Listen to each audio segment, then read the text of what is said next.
حق خدا کا تو ادا ہو جائے گا شاید مگر، حق خدا کا تو ادا ہو جائے گا شاید مگر، اگر بندہ ناراضی ہوا تو معاف نہیں ہوتا۔ دراصل آج میں جس بات کو موضوع بحث بنانے کی کوشش کر رہی ہوں وہ یہ ہے کہ ہم حقوق اللہ تو بہت بہترین طریقے سے ادا کرتے ہیں، لیکن جب حقوق العباد کی باری آتی ہے تو ہم اپنی انا کے سامنے ہار جاتے ہیں۔ آئیے میں آپ کو تفصیل سے اس بارے میں بتاتی ہوں۔ قرآن مجید میں سورہ نساء میں اللہ تعالیٰ ارشاد فرماتا ہے، جس کا تفسیر کچھ اس طرح پائی گئی ہے، معاملات کی درستی اور اس کی صفائی میں بہتر ہونا بہت ضروری ہے۔ یعنی دین اسلام میں معاملات کی اہمیت بہت زیادہ ہے، یہ دین اسلام کا ایک اہم باب ہے، لیکن افسوس کی بات یہ ہے کہ یہ دین اسلام کا جتنا اہم باب ہے ہم اسے اپنی زندگی سے اتنا ہی خارج کر رہے ہیں۔ ہم نے دین اسلام کو صرف نماز، روزہ، زکوٰۃ، حج انہی چیزوں میں منحصر کر لیا ہے، لیکن محترم سامعین، دین اسلام کے احکام میں 1/4 حصہ اگر عبادات ہے تو اس کے برخلاف 3/4 حصہ ہمارے معاملات پر منحصر ہے۔ لیکن آج ہمارے لوگوں سے معاملات ایک دم ہی گندے اور خراب ہو چکے ہیں۔ اس کی وجہ سے ہم ذلیل و خوار ہو رہے ہیں۔ معاملات کا اچھا نہ ہونا، لین دین، حرام حلال میں فرق نہ کرنے کی وجہ سے ہماری عبادات تو مکمل ہو رہی ہیں، لیکن اس سے اثر جا رہا ہے اور اسی وجہ سے ہماری دعائیں قبول نہیں ہو رہی۔ ایک حدیث شریف میں ہے، نبی کریم صلی اللہ علیہ وسلم نے فرمایا، کیا تم جانتے ہو میری امت کا دیوالیہ اور مفلس شخص کون ہے؟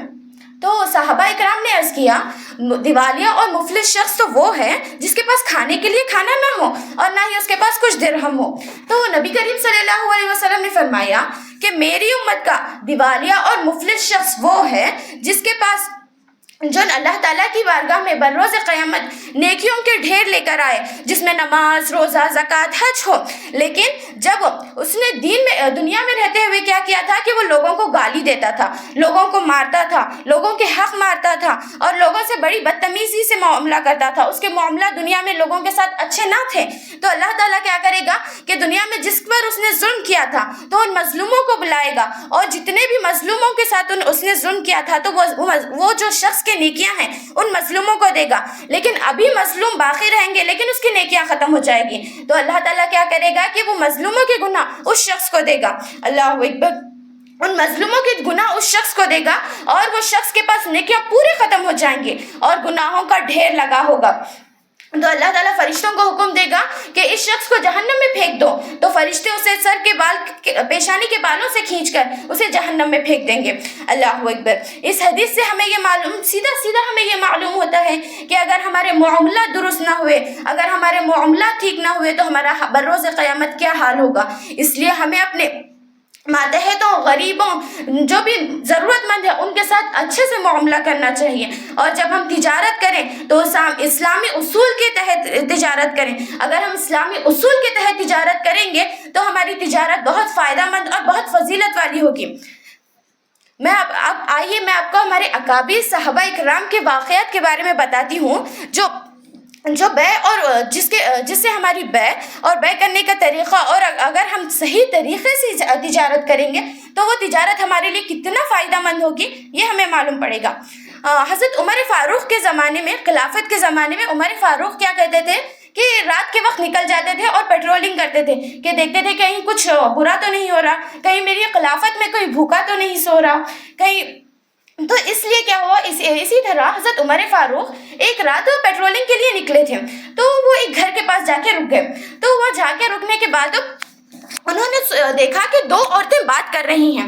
ایک عورت دوسری عورت کو کہہ رہی ہے کہ بیٹا دودھ میں تھوڑا پانی ملا دے، تو دوسری عورت نے جواب دیا، نہیں ماں، امیر المومنین نے منع کیا ہے۔ تو ماں نے کہا، ابھی تو امیر المومنین نہیں دیکھ رہے ہیں، تم کیا کرو دودھ میں پانی ملا دو۔ تو بیٹی نے کہا، ابھی امیر المومنین تو نہیں دیکھ رہے لیکن میرا خدا تو دیکھ رہا ہے۔ اس طرح وہ دونوں بات کرنے لگے اور بات ختم ہو گئی۔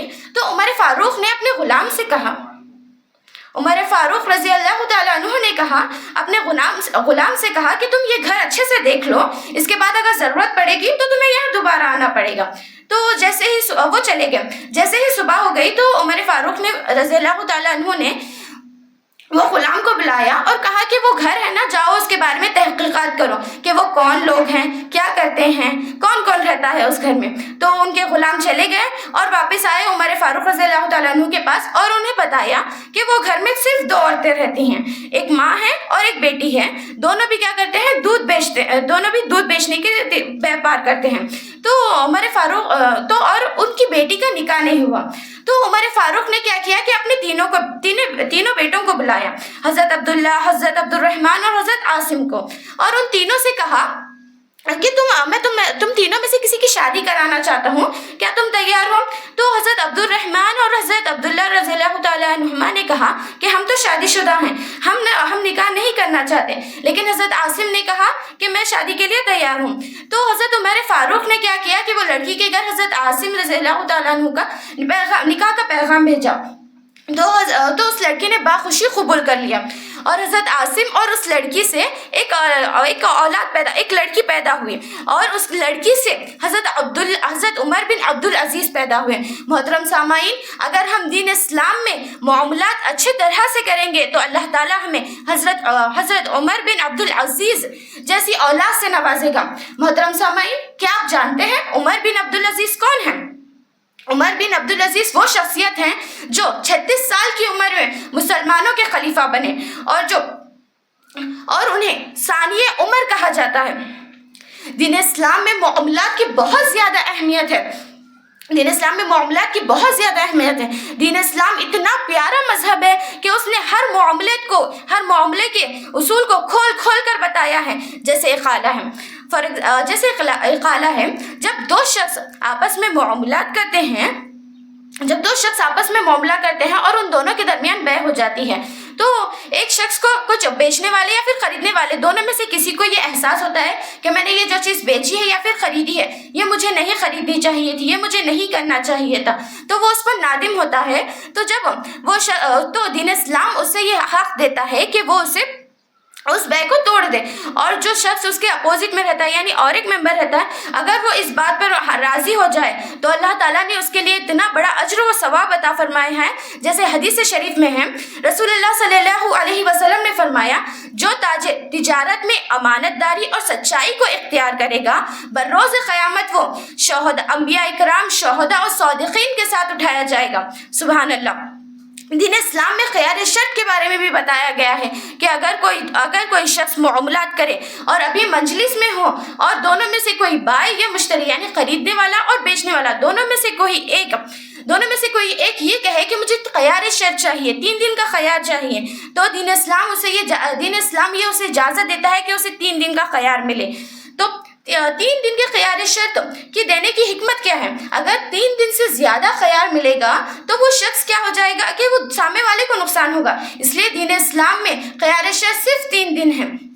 محترم سامعین, نہ ظلم کر کسی پر, نہ چھین کسی کا حق, خدا کے گھر دیر ہے اندھیر نہیں.